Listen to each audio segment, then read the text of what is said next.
Hello students, आज intermediate के topic physics के टॉपिक में चर्चा करेंगे।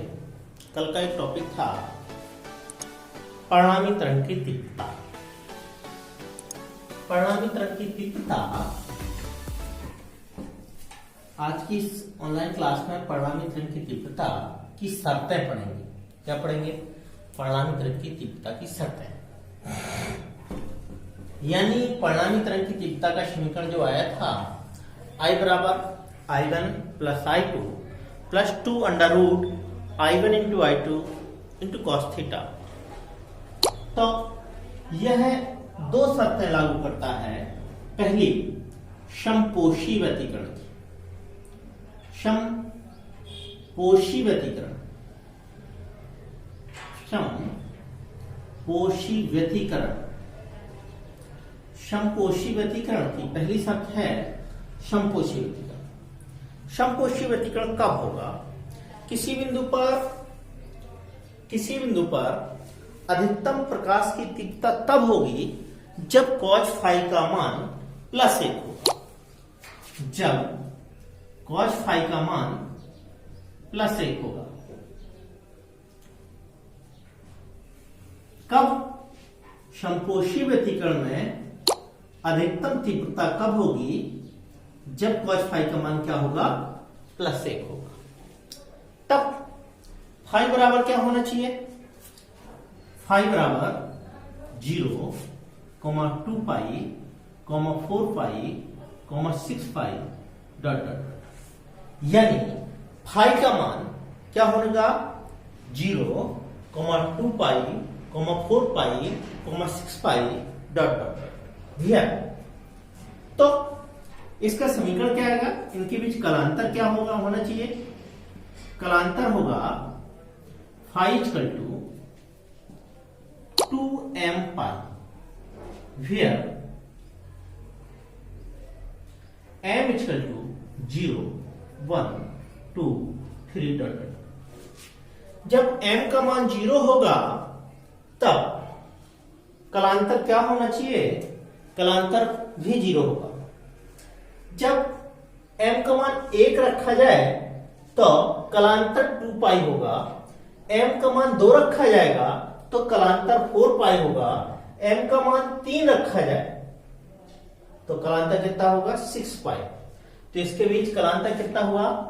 Phi equal to 2m pi. Phi equal to आया 2m पाई।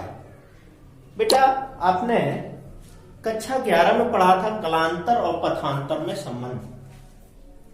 क्या पढ़ा था? यदि हमें इसके बीच पथांतर ज्ञात करना हो तब क्या पढ़ा था? कलांतर बराबर 2 पाई अपॉन लैम्डा इंटू पथांतर। तब पथांतर बराबर लैम्डा अपॉन 2 पाई इंटू कलांतर। यानी कलांतर जो है कितना है? Phi equal to 2m pi. तो पथांतर delta x equal to lambda upon 2 pi into 2m pi. Pi से पाई कैंसिल, 2 से 2 कैंसिल, डेल्टा x यानी पथांतर इक्वल टू m लैम्डा। पथांतर कितना होगा? m लैम्डा होगा। कलांतर कितना है? 2m पाई हुआ। तो इनके बीच डेल्टा x की वैल्यू कितनी आ जाएगी? m बराबर 0 रखा गया, 0। डेल्टा x इक्वल टू कितना हो जाएगा? 0, 2 lambda dot dot dot dot. समझ में आया? m बराबर यहां पर m की जगह 0 रखा जाएगा, कितना आएगा? 0। यदि m की जगह 1 रखा जाएगा तो मतलब कितना हो जाएगा? 1 रखा जाएगा तो लैम्डा, 2 रखा जाएगा तो 2 lambda, 3 lambda dot dot dot dot. और अधिकतम तीव्रता के लिए कॉस फाई का मान 1 रखा जाएगा तब तरंग की तीव्रता I equal to I1 plus I2 plus 2 under root I1 into I2 into cos phi. Cos phi की वैल्यू +1 रखी जाएगी, क्योंकि cos phi equal to +1, then I equal to I1 plus I2 plus 2 under root I1 into I2 into plus एक value रखी जाएगी। तो ये प्रकाश की तीव्रता अधिकतम हुई तो आई मैक्स का मान आई मैक्स इक्वल टू हो जाएगा under root I1 plus under root I2 का होल स्क्वायर, यानी परिणामी अधिकतम तीव्रता equal to under root I max equal to under root I1 plus I2 का होल स्क्वायर।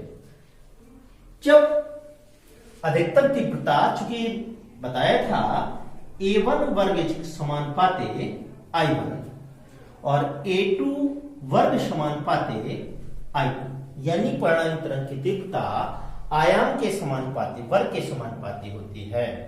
तो यहां पर I मैक्स का मान कितना जाएगा, I max equal to A1 plus A2 का होल स्क्वायर। जो सूत्र आया है I मैक्स इक्वल टू इन दोनों परिणामों के आयामों के योग के वर्ग के बराबर होगा, अर्थात इन दोनों का आयामों का योग का वर्ग अधिकतम तीव्रता के बराबर होगा। अब दूसरी घटना आती है विनाशी व्यतिकरण की। किसी घटना आएगी विनाशी व्यतिकरण की। तो विनाशी व्यतिकरण की क्या होगी बेटा, विनाशी व्यतिकरण की घटना में विनाशी व्यतिकरण, तो कल आपको चर्चा किया था अगले टॉपिक में कि विनाशी व्यतिकरण क्या होता है। जब दो तरंगों की तीव्रता के बीच विस्थापन शून्य होता है तो वहां पर विनाशी व्यतिकरण होता है, अर्थात न्यूनतम होता है। इनके बीच कालांतर कैसा होता है, न्यूनतम होता है। प्रकाश की तीव्रता क्या होगी, न्यूनतम। तीव्रता कैसी होनी चाहिए, न्यूनतम होनी चाहिए। तब cos फाई का मान क्या आएगा भाई, -1। जब cos फाई का मान -1 होगा, जब प्रकाश की तीव्रता न्यूनतम है, तो फाई इक्वल टू क्या आ जाएगा, पाई 3 पाई 5 पाई 7 पाई, अर्थात पाई 3 पाई 5 पाई 7 पाई डॉट डॉट डॉट ऐसा लिया जाए, तब क्या हो जाएगा, विषम गुणा जाएगा, अर्थात m बराबर VR, m बराबर 1 2 3 dot dot dot.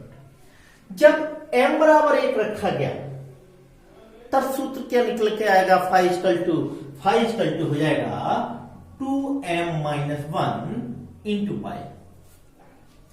Phi equal to इसका सूत्र बनेगा 2m-1 इंटू पाई। जहां पर m बराबर 1 रखा जाएगा इस सूत्र में, तो फाई का मान कितना आएगा, पाई, अर्थात फाई इक्वल टू 2-1 अर्थात पाई। यहां पर 2 रखा जाएगा तो कितना आएगा 3 पाई, यहां पर 3 रखा जाएगा तो कितना आएगा 5 पाई डॉट डॉट डॉट, इसी तरह आ जाएगा। अब इसके बाद चर्चा करते हैं कि पथांतर क्या होता है। क्या करना है चर्चा, पथांतर। कलांतर बराबर जानते ही हो, कलांतर बराबर 2 पाई अपॉन लैम्डा इंटू पथांतर। तो पथांतर बराबर लैम्डा अपॉन 2 पाई इंटू कलांतर। तो पथांतर बराबर लैम्डा अपॉन 2 पाई इंटू कलांतर। तो यहां पर कलांतर की जो वैल्यू आई है वो रखी जाएगी। पथांतर यानी delta x equal to lambda upon 2 pi into 2m-1 into pi. Pi से पाई कैंसिल, तो डेल्टा एक्स की वैल्यू आ जाएगी 2m-1 lambda by 2। Delta x equal to 2m-1 lambda by 2, अर्थात फाई का जो मान होगा, डेल्टा एक्स का मान होगा लैम्डा बाई 2, डेल्टा एक्स का मान होगा lambda by 2, 3 lambda by 2, 5 lambda by 2, 7 lambda by 2 and so on. इसी प्रकार अब जब cos फाइव का मान -1 है, जब cos फाइव का मान -1 है तो परिणामी तरंग की तीव्रता कैसी आई? न्यूनतम। तब का समीकरण क्या हो जाएगा? I minimum equal to I1 plus I2 plus 2 under I1 I2 cos phi. cos phi equal to -1, cos phi equal to -1, तो I minimum equal to I1 minus